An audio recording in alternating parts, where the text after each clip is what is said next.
All right, it's time to get this started. Tonight we have Sandlot versus Pantheon Gaming. I'm Kyle Fergusson from Into the Nexus podcast. This is the Heroes of the Pants tournament, part of the Frogpants network, Division B. And this is, we are coming up to the end of the round of 16, is it, at the moment? Either way, we have only until the August 15th until we go into the round of 8. So this will be short. This will be a rather important game for these two teams. We have team captains Aardvark and Dvious. Aardvark of Sandlot. Didn't get quite to see their comps yet, but we are going into Tomb of the Spider here. The map is picked by a coin toss, and they decided to go Tomb of the Spider, a very popular map, actually, in the Heroes of the Pants tournament. And, well, here we go. Everyone's lining up. Over here, we got Aardvark on Kael'thas. This is Team Sandlot. We got Wiener on Tassadar. Iron Pirate on Uther. Blood Found on Butcher. Excellent. And Chiller on Anubarak. And over here for Pantheon Gaming, we have Dvious on Johanna. We have Seb on Malfurion. Break Your Knees on Zeratul. Ma on a Jaina hiding inside there, and AK-47 Blazer down here on Sylvanas. Now these two teams don't really know the history of the two together, but looks like we have 3 in the middle at the moment. Just posturing, nothing too big happening. Downtown we have Aardvark versus AK-47 Blazer. Both are waiting rather patiently for their lane minions, and up top we have 2 tanks going at each other. Of course, Anubarak with the Beetles is going to have a slight advantage of pushing out this lane, but Johanna going to be powerful enough. Still 3 in the mid, though. Zeratul one around, seeing if he can get a gank out, but Tassadar going to be able to ghost out of anything, any trouble he gets into, and hitting that invulnerable button and getting right out of there. Meanwhile, Butcher goes down bottom. Uther chasing her into tower range. Nothing of it. Sylvanas does have to use her fountain, so that'll mean she won't have it later. And up top, Anubarak is actually left to himself, giving Sandlot a slight XP lead. No talents at level 2. So, and it looks like Dvious actually takes the lead for their team. Johanna pulling everyone into root. Great combo there. Seems to be well rehearsed. And Tassadar, a great counter to this Zeratul. He's got to back out. And once again, 3 mid. Johanna returning top, soaking that lane. But we have Zeratul here looking to get in a gank, but together they're not going to be able to stop an Anubarak, particularly when he has his burrow still ready. Butcher getting a shield, not making anything of it, but continuing to farm this lane up. Tassadar hitting that invulnerable button, ghosting right through the roots. A perfect move there. And Sylvanas forced to another lane for a short amount of time. Actually dead by the Butcher. Missed that one.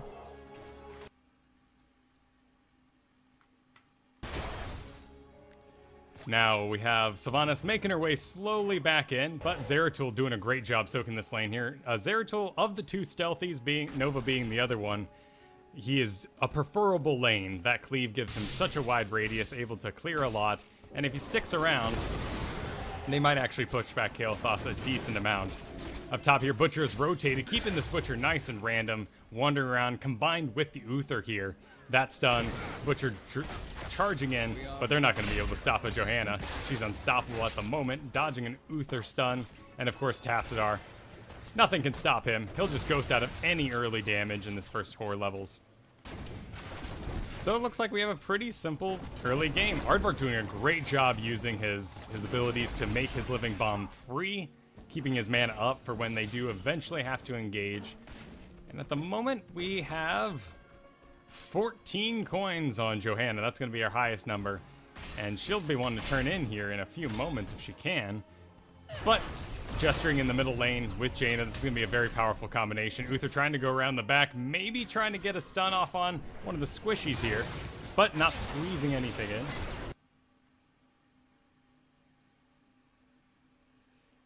And what do we got here? We got AK-47 Blazer moving in on the Uther and the Butcher. Pretty dangerous little position to be in there. These towers still got plenty of ammo. In fact, haven't fired a shot each, so Butcher did have to back out of there. Johanna gesturing forward, and Uther with a slight body block, but this stun isn't going to go off thanks to Unstoppable. And Johanna walks right out. In fact, looks like we're looking at Team Pantheon holding this bottom turn in if they can. Maw's going to get a turn in, putting them at 33 for the moment.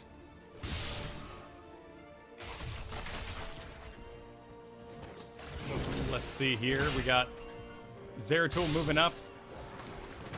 Jaina gonna do some pretty damage on him, but Chiller just gonna use the dive, get right out. He's low mana. He's gonna have to hearth all the way back. Doesn't have any.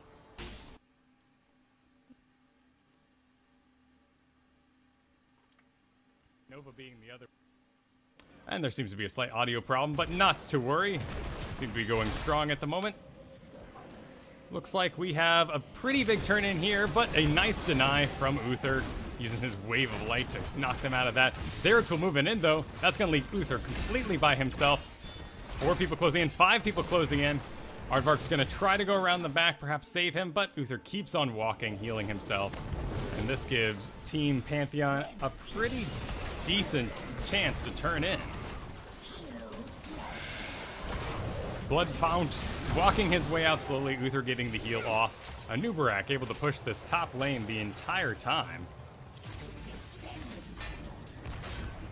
Wiener continuing to push. But Dvious gets the turn in, and these spiders are going to go down. Slightly pushed out bottom lane, but this giant here is actually going to do a bit of delay on the Sylvanas.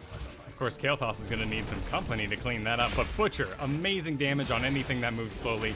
He's going to burn right through this middle one right quick, and then be able to go help out top, where Anubarak is getting pushed back by 3 heroes. Sylvanas using her Ghost, a little bit of a jump there, didn't quite need it, but Butcher's here, clean up this Spider Queen real quick, and then that only leaves us top, which is a pretty strong push, actually.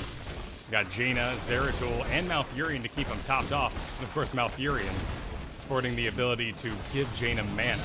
Gonna keep her going a long time, much longer than this Anubarak can manage to hold on. Uther making his way up to clean up the last Spider Queen. And looks like Dvious is gonna play safe. Everyone gets out. Ends up chasing mid with the Butcher going down. In his own tower range, no less. As Dvious actually looks like they're going to gesture and continue this push. Tassadar barely getting out. Iron Pirate having to walk his way out as well, taking the shield ability though, keeping his health really high. Nothing quite as easy as healing yourself, so he's going to have an easy time getting out of there.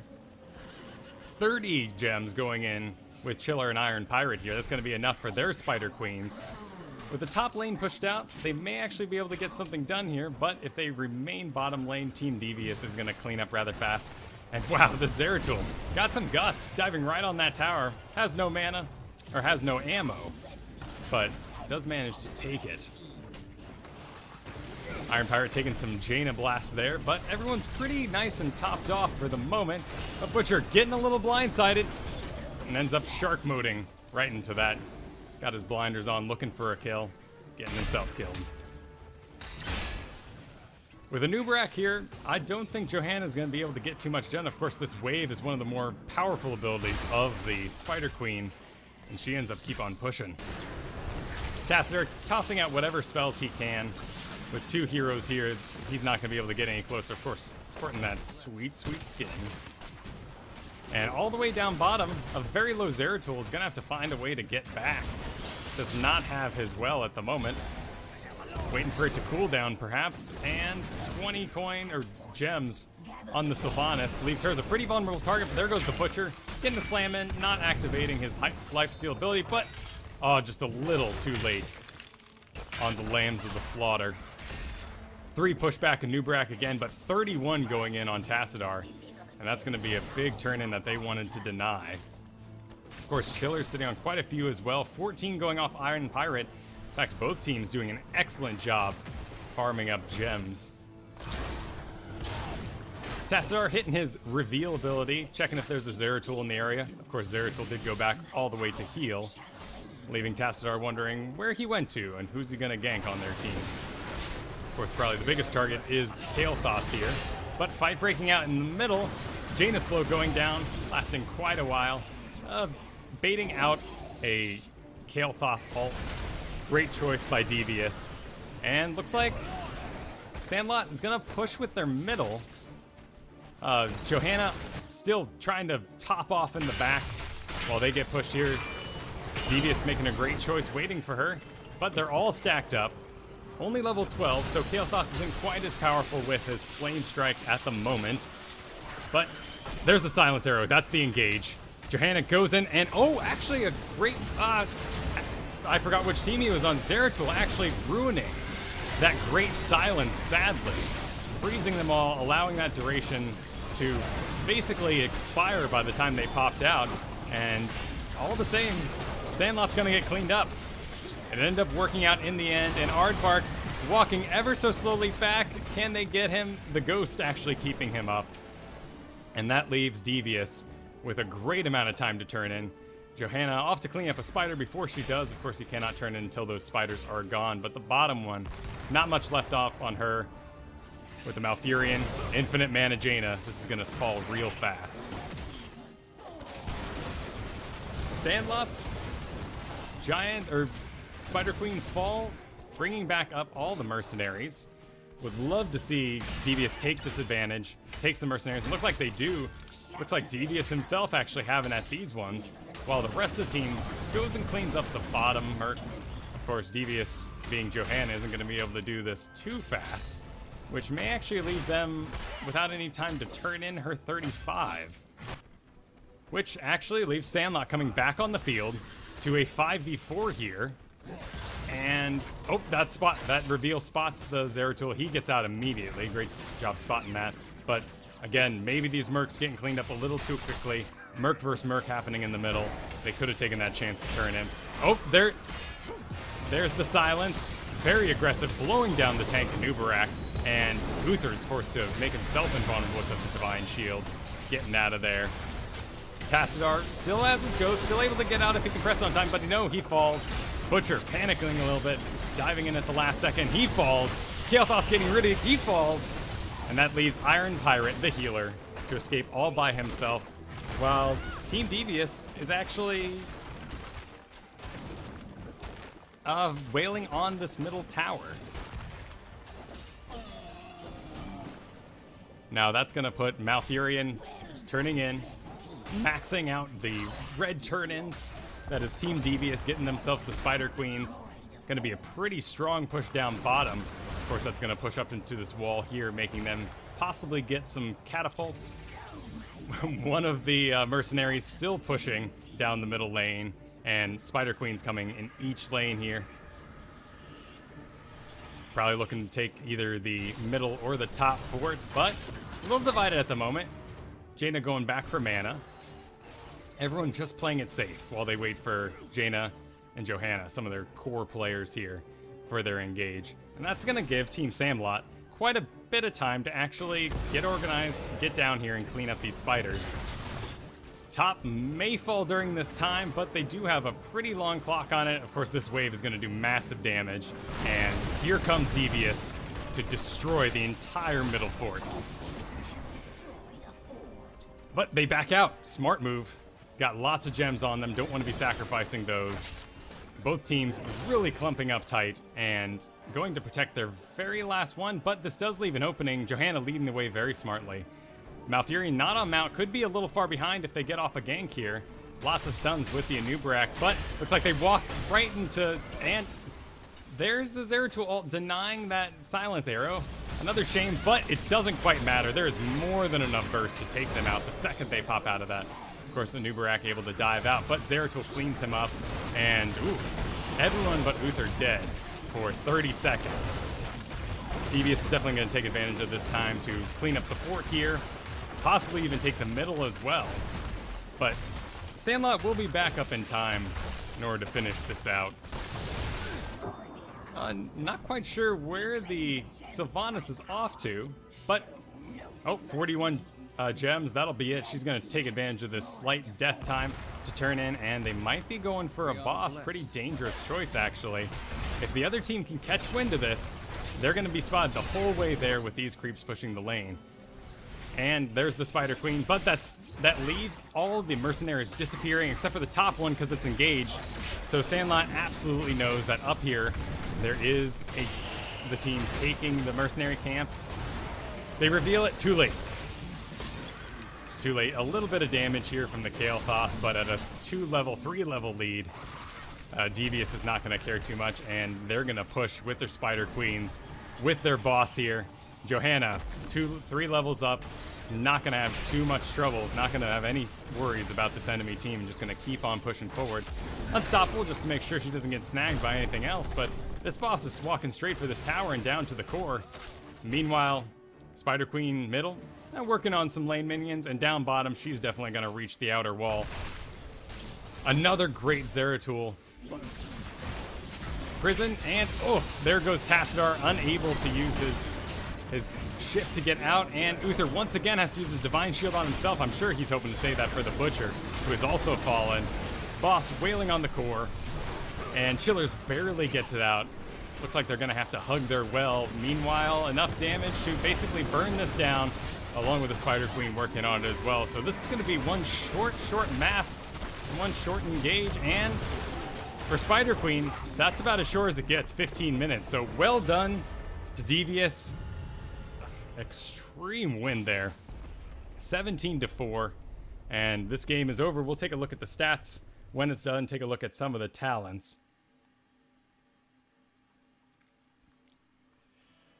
Apologies for the audio quality for the live stream. It seems like you guys had some trouble there, but let's take a look here. Kael'thas actually eking out the top damage. Not unheard of. Living Bomb going to do a lot of damage to a team as grouped up as Dvious was. But Sylvanas actually playing a really heavy assassin sort of style.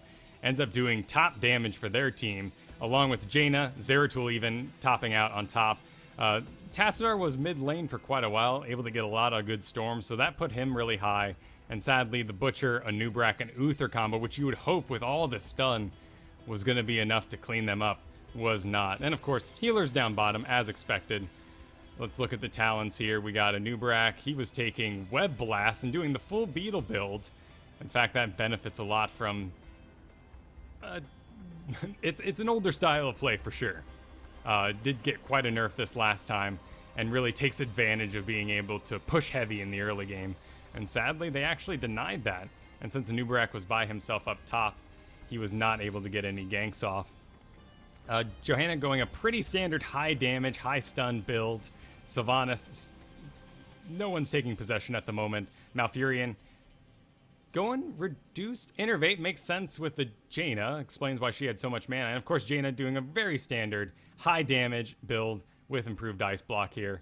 Zeratul actually taking a chance, going gathering power, and it looks like with 3 deaths probably didn't quite work out for him, but definitely sent his damage climbing, along with the cleave upgrades. The giant killer with a Butcher and an Anub'arak was enough to clean that up. So that actually very quickly concludes Sandlot versus Dvious Gaming. That was Division B, and we'll see who advances from there. That does not mean that Sandlot is out at the moment, just merely losing that one. So everyone take care. I was Kyle Fergusson. See you next time.